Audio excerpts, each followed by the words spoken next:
Zaburi 18 mstari wa 36. Kwa kuwa sasa Bwana ametufanyia nafasi, nasi tutazidi katika nchi. Kumbe kuna kufanyiwa nafasi na Bwana. Kuna kupata nafasi kwa mahangaiko, kwa jasho, kwa mapambano mengi, na ndo historia ya maisha ya watu wengi. Kila nafasi anayoipata inakuwa ni kwa vita isiyokuwa ya kawaida, lakini maandiko yanatuonesha kumbe eti Mungu anaweza akamfanyia mtu nafasi. Kwenye hili taifa Mungu anaweza akakufanyia nafasi. Unaweza ukawa kwenye nafasi hivi na wewe ukajua bila shaka yoyote, jitihada zisingeweza kunikalisha kwenye hii nafasi, uwezo wangu usingeweza kuniweka kwenye hii nafasi, wala mtu yeyote asingeweza kuniweka kwenye hii nafasi. Kwamba nipo hapa leo ni uthibitisho kwamba Mungu ndo aliyeniweka hapa. Anasema kwa kuwa Bwana ametufanyia nafasi. Kuna kufanyiwa nafasi na Bwana. Nafahamu wewe ni mtu wa bidii, nafahamu wewe ni mtu wa mipango, ni mtu wa mikakati, lakini hayo mambo yote yatakamilisha kusudio la Mungu kama yakifuatana na Mungu kukufanyia nafasi. Unaweza kujikuta kwenye nafasi, kila kitu ndani yako kinakwambia huyo ni Mungu amekuweka hapa, na anasema hivi,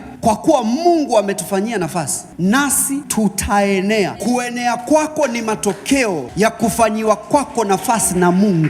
Brothers and sisters, kuna ushindani kwenye huu mji, kuna ushindani kwenye soko la ajira, mambo ni magumu, lakini kuna kufanyiwa nafasi na Mungu, na anasema tunapofanyiwa nafasi na Mungu tunaenea.